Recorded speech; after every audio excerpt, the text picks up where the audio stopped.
rombongan yang ketiga, ya. Tapi sebelum kita mulai proses pembelajaran ini, kita buka dengan doa. Mungkin ada salah satu yang bersedia memimpin doa? Silakan. Dalam nama Bapa dan Putra dan Roh Kudus, amin. Terima kasih Allah Bapa, Putra dan Roh Kudus.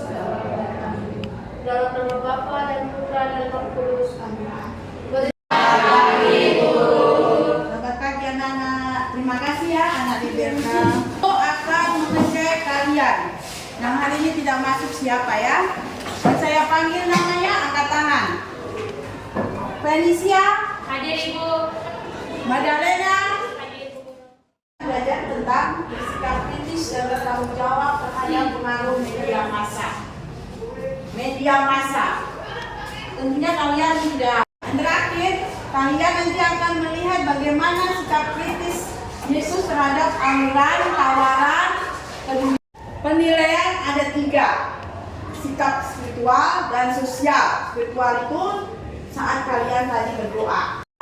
Penilaian keterampilan itu nanti guru akan menilai kalian punya hasil kerja tapi dikerjakan di rumah lewat media massa ataupun lewat kabar secara lisan, ya toh? Penggunaan HP yang sangat bertanggung jawab atau bertanggung jawab itu kita akan menonton video, ya.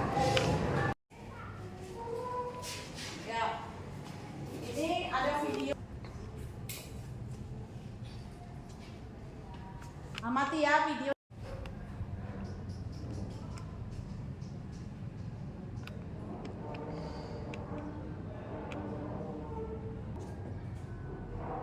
Menyebabkan berita hoax. Dan usianya tentunya sama seperti kalian, usia-usia muda. Kalian tadi sudah mengamati dan menonton video tentang bersikap kritis dalam bermedia sosial. Kira-kira pasti kalian ada yang ingin ditanyakan setelah menonton video ini. Ada tidak yang ingin tahu? Ada yang tidak yang mau bertanya? Saya Ibu. Ya, bagaimana nak? Mengapa kaum remaja muda untuk dipengaruhi dan menyebarkan hoax? Ya, mengapa kaum muda gampang dipengaruhi dengan berita hoax? Kaum muda atau remaja itu lebih percaya dan langsung menelan secara mentah-mentah. Artinya dia itu menerima berita itu secara spontan, tidak dipikir itu berita betul atau salah. Jadi langsung diterima secara percaya. Entah itu berita itu betul atau tidak. Gitu? Misalnya kalau kamu melihat informasi tentang gosip yang melalui WA yang menyebabkan ini anak ini pacaran sama ini, pasti semuanya kepo, ya kan? Ya. Nah, itu kenapa anak remaja mudah sekali menerima berita hoax, karena dia tidak mau menyaring berita itu, tetapi secara mentah-mentah diterima berita itu dan menjadi percaya. Ya, jelas? Ada lagi yang bertanya? Saya Bu, Ya, bagaimana Sisko? apa dampak berita hoax dalam kehidupan sosial? Dampak berita hoax dalam kehidupan sosial tentunya banyak dampaknya ya. Yang pertama, berita hoax itu akan menjadi masyarakat resah, tidak tenang, karena ingin tahu. Kemudian dia juga bisa membuat informasi itu lebih tidak bijaksana lagi. Nah, ada lagi yang bertanya? Saya Bu. Ya, apa pertanyaannya? Kira-kira upaya apa saja yang dapat kita lakukan untuk menangkal hoax? Apa saja yang bisa untuk menyangkal hoax? Menyangkal itu berarti tidak percaya. jadi harus diperiksa dulu secara jeli dan teliti. Itu ya, 3 hal untuk menyangkal berita hoax. Cermati dulu, situsnya itu betul atau salah. Nah, tadi kalian sudah mengamati video tentang berpikir kritis dalam bermedia massa. Sudah ada yang bertanya karena belum jelas tentang video tersebut. Sekarang kalian masuk dalam kelompok. Kita akan melihat, mengeksplorasi, mengolah data. Ya, kalian nanti berdiskusi, mengeksplorasi data, artinya mengolah data. Data itu didapat dari mana? Sharing antara teman. Nanti guru kasih pertanyaan, diskusi dengan teman-teman, tidak bicara masing-masing, tetapi sharing ke teman punya pendapat apa, gitu langsung kamu diolah datanya. Bisa? Bisa bareng kalian, silakan duduk secara kelompok. Ini ada berapa orang?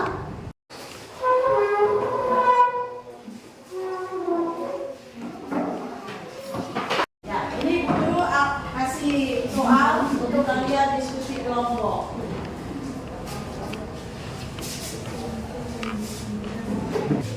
Diskusikan, tulis di buku kalian. Silakan diskusikan, tulis di buku kalian. Nomor 1, 2, 3, 4 ya. Ada 2 pertanyaan ya. Kelompok 1 dan 2 itu menjawab tentang pengertian media massa dan berdampak. Media massa berdampak negatif atau positif. Kemudian yang kelompok 3 dan 4 membahas tentang penggunaan media massa yang bertanggung jawab.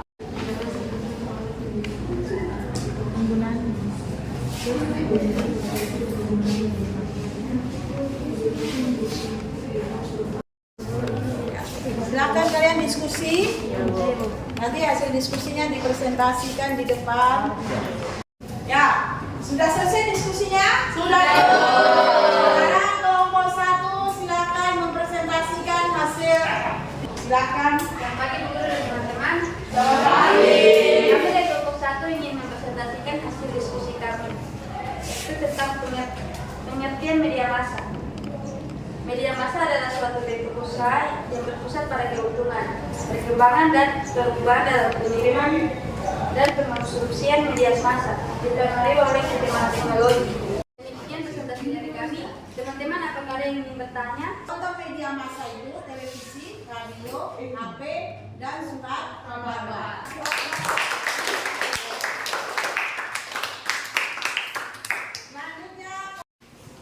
Selanjutnya kelompok 2 yang akan mempresentasikan hasil diskusinya. Silakan kelompok 2. Diskusi kelompok 2.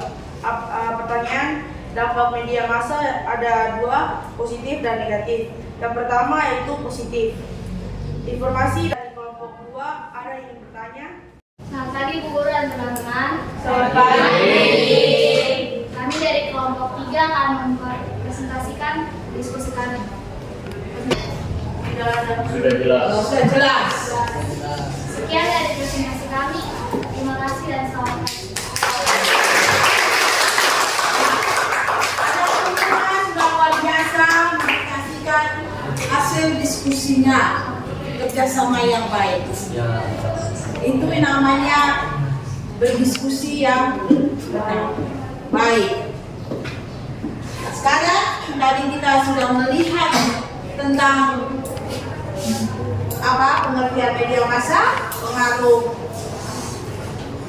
dampak dari media massa positif dan negatif, dan bagaimana menggunakan media massa yang bertanggung jawab dan bijaksana. Ya, sebelum diskusi, ini ada teman kalian akan membacakan kitab suci sebagai dasar diskusi dan akan nanti buat bahan diskusinya untuk mencari data bagaimana bersikap kritis menurut ajaran Yesus, ya?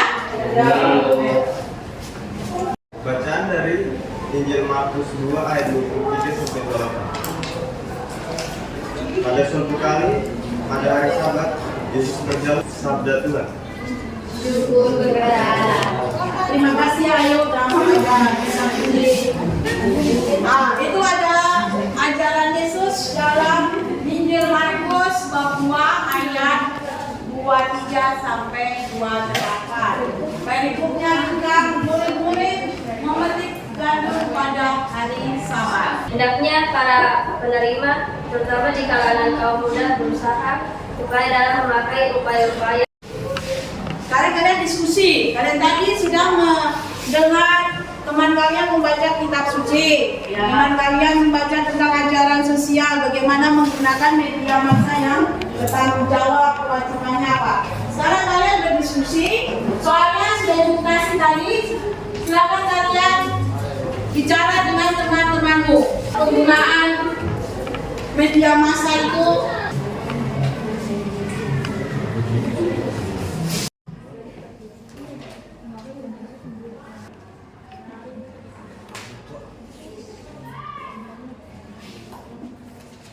ya.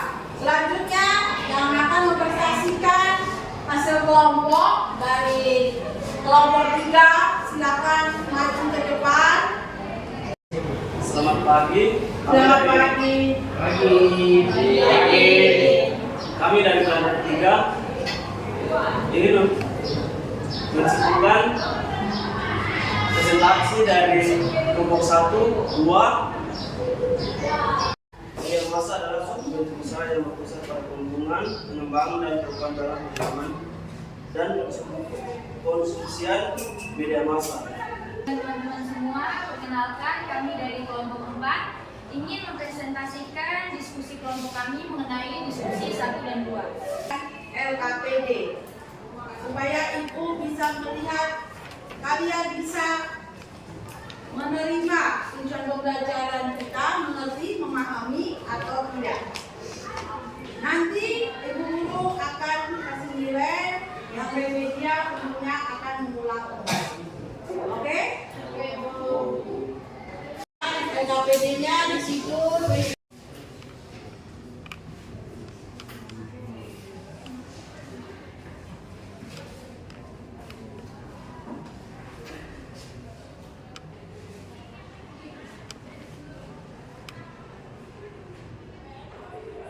Sudah semua kumpul, nanti guru periksa, guru kasih nilai siapa yang remedial nanti di depan. Tadi. Kemudian yang kedua, Yesus dalam Markus bab 2, dalam Injil Markus bab 2 ayat 23 sampai 28 menekankan bahwa hukum, yaitu hukum Taurat, haruslah membebaskan manusia, bukan menekan manusia. Dengan berinspirasi dari Markus bab 2 ayat 23 28 di atas tadi yang ibu sudah share, maka berita pun haruslah membebaskan orang, bukan justru menjerumuskan orang pada berita palsu. Artinya tidak boleh kita terjerumus pada berita yang belum pasti, yang namanya hoax. Yang pengen rasa keponya tinggi itu tolong dirubah. Itu akan menjerumuskan kalian. Yang ketiga, gereja memandang penting. Untuk itu, untuk mengakhiri proses belajar hari ini, diminta salah satu pimpin doa. Ya, berita ini anak rajin sekali. Kita mengakhiri pembelajaran kita, maka kita segera berdoa. Nama Bapa dan Putra dan Roh Kudus. Ya Tuhan, dari awal pembelajaran